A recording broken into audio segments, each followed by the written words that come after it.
Outrage after Richmond Park stag is put down following attack on picnic visitor. Animal lovers have expressed anger after a stag in London's Richmond Park was put down following an incident in which a man in his 60s was injured while having picnic. Now let's dive deep and explore every layer of this story on our Picture this. AI podcast. You're in London, right? You're surrounded by the usual urban chaos, traffic, everything. But then you step into Richmond Park and suddenly you feel like you've traveled back in time. Oh, yeah. Or like across continents entirely. It's totally surreal. Exactly. I mean, if you haven't been, it is this absolutely stunning, like 2,500-acre expanse of wide open landscape. It's famous for these massive ancient trees and rolling grassy plains. Just right in the middle of the city. Right in the middle of a major metropolis. It's an idyllic, almost pastoral setting.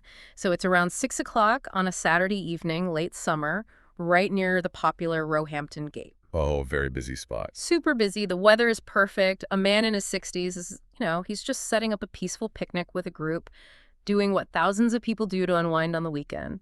And then the idyllic scene completely shatters because out of nowhere, this massive wild stag approaches the group. And the thing is, it wasn't just casually wandering past on its way to graze either. Yeah. The reports actually indicate it was actively deliberately looking for food directly among their picnic spread. Which completely changes the dynamic, right? I mean, what starts as a fun surprise wildlife encounter turns chaotic in a matter of seconds. The stag ends up attacking, leaving the man with chest injuries that are severe enough that he has to be rushed to the local hospital. Yeah, terrifying. Truly. Now, thankfully, the medical reports confirmed his injuries were not life-threatening. But the story took a much darker turn in the immediate aftermath.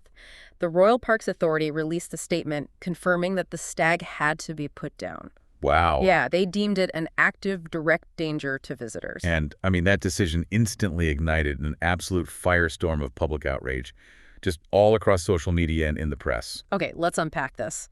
Because following the news of the stag's death, the backlash from animal lovers and wildlife supporters was immediate, and it was fierce. Oh, absolutely. People were furious. Yeah, if you look at the primary argument flooding the comment sections, it essentially boils down to this: the animal should not be blamed. And it certainly should not be killed for a behavior that humans actively encouraged. Right, because people were feeding it. Exactly. People are furious that a wild creature paid with its life because visitors wouldn't leave it alone. And that outrage, well, that is our mission for this deep dive today. We're going to analyze this incredibly complex, often completely misunderstood dynamic between human recreation and wildlife. It's a huge issue. It really is. And ultimately, we're going to explore the deeply tragic biological consequences of what happens when we treat wild animals like they're our pets. Because they aren't. And, to understand why this specific incident sparked such a profound public outcry, we can't just look at the few seconds where the stag attacked. Right. There's a whole history there. Exactly. We have to look at the neurobiology of the animal itself. And really, the long kind of invisible chain of psychological events that brought that specific stag to that specific picnic blanket. And I completely get why people are so angry at the park authorities for euthanizing the stag. I mean, it feels fundamentally unjust to punish the animal for just acting on instinct. It does feel unfair. It does. But we also have to look at this from the perspective of the people managing a 2,500-acre public park. When a massive wild animal completely loses its fear of humans, boldly walks into a group of people and starts, demanding food, which quickly escalated into violence, what other immediate choice do authorities really have in that split second? Right. It's not like you can reason with it. No. You can't put a wild stag in a timeout. Well, if we connect this to the bigger picture, what we're really talking about here is a biological and psychological process called habituation. Habituation. Yeah. The park authorities strongly suspect that this particular stag had learned to associate people with food over a very long period. So let's look at the mechanics of that, because it's fascinating. Okay, let's hear it. In the wild, Yeah. a deer's primary survival mechanism is its extreme wariness. Its brain is wired for a world where calories are scarce and humans are, apex predators. We're the threat. Exactly. The amygdala, which is the fear center of the deer's brain, is just constantly scanning for threats. So their default biological state around us should be pure avoidance, they should run. We absolutely should be running away. Yeah. But humans introduce this massive evolutionary mismatch into that environment. When wild deer are repeatedly fed by visitors, they're usually being offered, high-calorie, carbohydrate-dense human food. Like bread or carrots. Right. A sandwich or a carrot represents thousands of calories for zero foraging effort on the deer's part.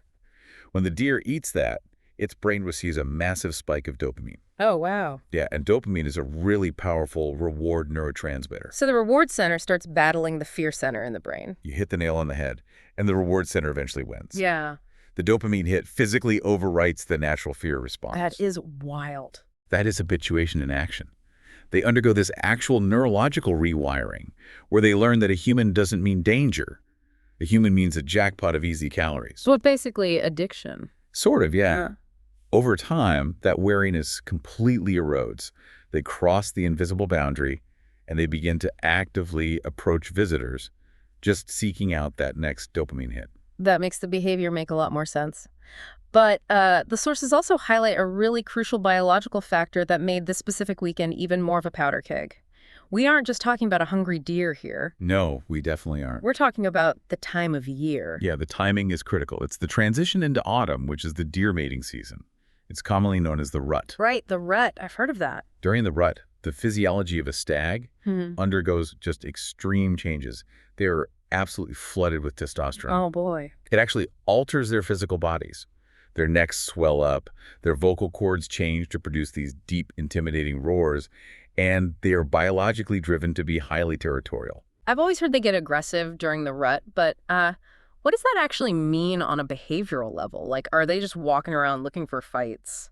Pretty much. They are essentially in a prolonged state of high-stakes competition.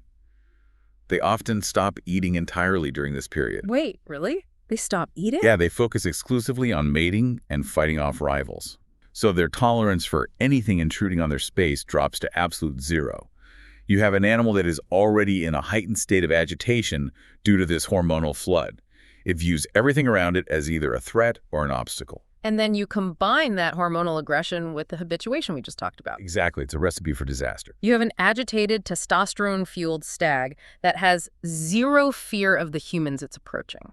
That is a terrifying combination. It really is. So if habituation is the root cause of this tragedy, if feeding the deer is what eventually gets them killed, how exactly are these animals getting all these human calories in the first place? I mean, Richmond Park has strict rules against this, right? Very strict rules. So what is actually happening on the ground there? Well, the rules are definitely not ambiguous at all.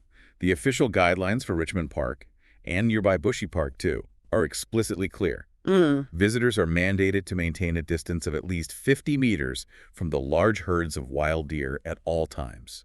50 meters. And under no circumstances are they ever to feed them. Okay, let me stop and visualize that. 50 meters is essentially half a football field. That is a massive distance to maintain in a park where the animals are free roaming. How do park rangers even enforce a boundary that large when there are, thousands of visitors every weekend? Honestly, enforcement is incredibly difficult, which is why they rely heavily on public compliance. But the source is just full of alarming anecdotes showing that these rules are routinely and sometimes blatantly ignored by the visitors. That's so frustrating. It is. Regular park visitor Amanda Boardman has spoken out extensively about this. She talked about just how concerning the situation has become on a daily basis. What did she see? She described witnessing adults not just ignoring the rules themselves, but actively putting children in harm's way. See, the details she shared in the reports are actually hard to believe. In one of the most shocking specific instances she witnessed, an adult was actually seen guiding a very young boy's hand directly onto a wild deer's head so the child could physically pet it. Yeah, just completely shocking. It demonstrates a total disconnect from the biological reality of what a wild animal is capable of. I mean, a stag can weigh up to 200 kilograms. That is massive. And it has a rack of sharp antlers, literally designed for combat. Pushing a toddler toward that is an astonishing level of risk blindness. Here's where it gets really interesting, though. I think we are looking at a fundamental clash between ancient nature and modern, smartphone culture. Oh, absolutely. Think about your own social media feed. How many times have you scrolled past a video of someone feeding a wild animal or taking a selfie with a quokka or something, and the comments are just talking about how cute it is? All the time. It's totally normalized. Right. People are walking into this wild, historic habitat, but they're treating it like it's an interactive Disney exhibit. Or worse, like an augmented reality filter on their phones. They are risking serious physical trauma to themselves and their children just to record a close-up encounter for validation online. Validation is exactly right. Nature is basically being reduced to a prop for content. And the desire to capture and share that moment seems to completely override basic survival instincts, let alone the explicit warning signs posted literally all over the park. It's madness. Wildlife campaigner Dominic Dyer has been incredibly vocal in condemning this exact practice. He emphasizes the point that gets really lost in all the outrage directed at the park authorities. Which is what? That habituating wild animals to humans is ultimately a death sentence for the wildlife. Because it forces the authorities' hands. When the animal acts up, they have to put it down. Literally.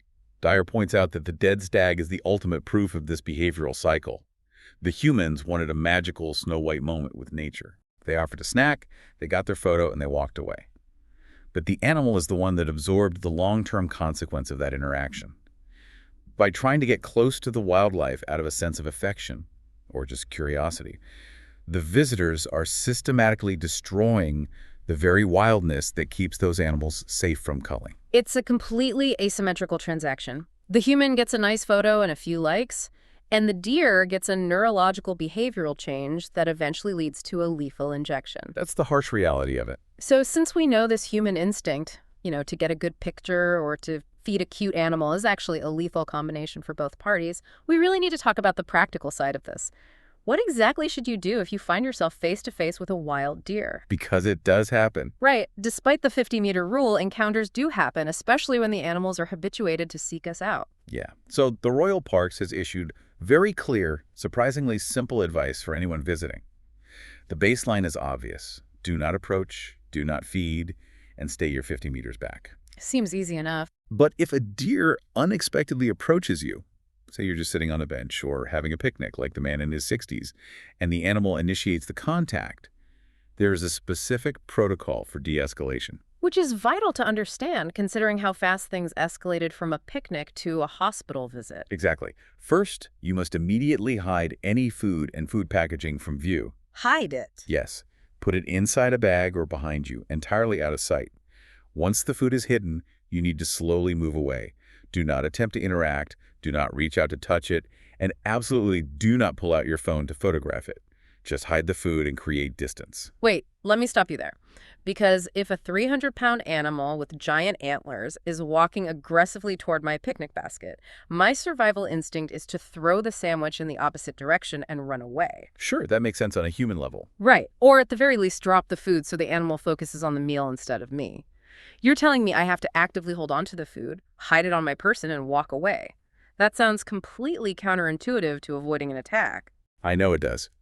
But what's fascinating here is the sensory psychology of the deer. Throwing the food might distract the animal for a few seconds, sure, but it strongly reinforces that habituation loop we talked about. Oh, because it still gets the reward. Exactly. You just taught that stag that intimidating humans results in a food reward, which makes it even more dangerous for the next visitor. We have to look at how a deer perceives the world. When a habituated deer approaches you, it is operating on a psychological loop triggered by specific visual and auditory cues. Like the crinkle of a wrapper. Yes, precisely. A deer might not visually recognize a ham sandwich, but its brain associates the rustling sound of a plastic bag, the crinkle of foil, or even the shape of a picnic basket with a food dispenser. Its brain literally just says calories. That makes so much sense. So by instantly hiding the food in the packaging, you remove that environmental trigger. You are effectively cutting the circuit. The animal loses the immediate visual or auditory stimulus that was driving its bold behavior. Oh, wow. And that momentary confusion gives you the brief window you need to slowly retreat and reestablish that safe 50-meter boundary without triggering a chase response. So what does this all mean? If we think about human nature, in a moment of panic, when a massive stag with a huge rack of antlers is suddenly looming over you, human instinct is going to scream at you to do the exact opposite of what is actually safe. Totally. You might instinctively try to appease the animal by tossing it a snack so it leaves you alone. Or, paralyzed by the spectacle of it, you might just freeze and think, well, it's already here, I might as well get a picture. Which is the worst thing you can do. Right.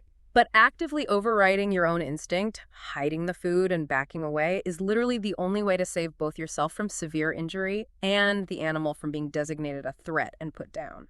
It requires a massive amount of discipline to override our own conditioned responses. We are conditioned by society to think of feeding animals as an act of care, or communion with nature. Yeah, like you're a Disney princess. Exactly. But in this context, it is an act of destruction. The situation has become so dire that the Royal Parks is taking this to a new level of enforcement.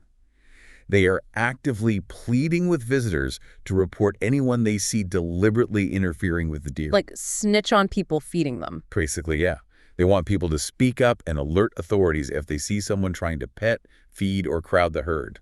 Well, I mean, they realize they can't manage 2,500 acres alone, so they need the public to help enforce the boundary. The stakes are simply too high to look the other way when someone pulls out a carrot for a photo op. Definitely. And while the practical advice from the park is clear and actionable, the bloody aftermath of this weekend's incident in Richmond Park really leaves us wrestling with a much heavier, much more uncomfortable reality about our role in nature.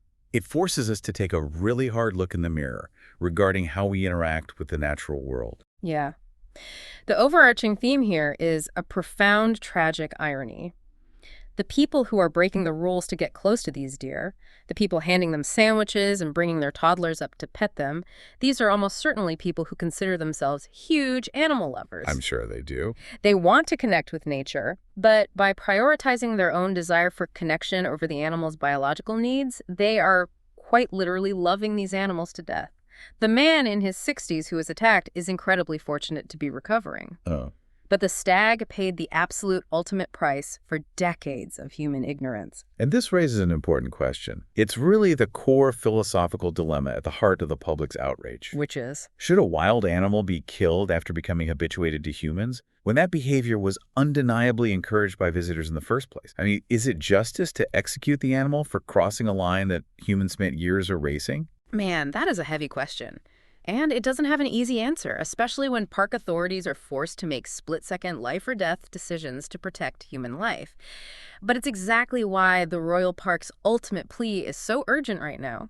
They are begging visitors to remember one simple, unshakable fact. These animals are wild. Very wild. They are not pets. And they are absolutely not photo opportunities for your social media feed. Their survival depends entirely on their wildness. When we strip that away for our own entertainment, we are the ones sealing their fate. We really are. Which leaves you with one final lingering question to mull over the next time you find yourself in a park, or anywhere near wildlife, really. Yeah. If a wild animal has to be put down because humans illegally fed and habituated it over time, should the visitors who broke the rules and fed the animal face the same legal and financial penalties as someone who directly harmed the animal themselves? Well, that's a powerful thought. Think about that pristine 2,500-acre park. Think about the peace of that 6 p.m. picnic. And ask yourself who is really responsible when the wild comes just a little too close for comfort. On our AI podcast. Okay, one question for you. Was it right to put the Richmond Park stag down after it injured a visitor? Or should humans who repeatedly feed and approach the wild deer be held more responsible for changing the animal's behavior? Don't forget to comment. Thanks.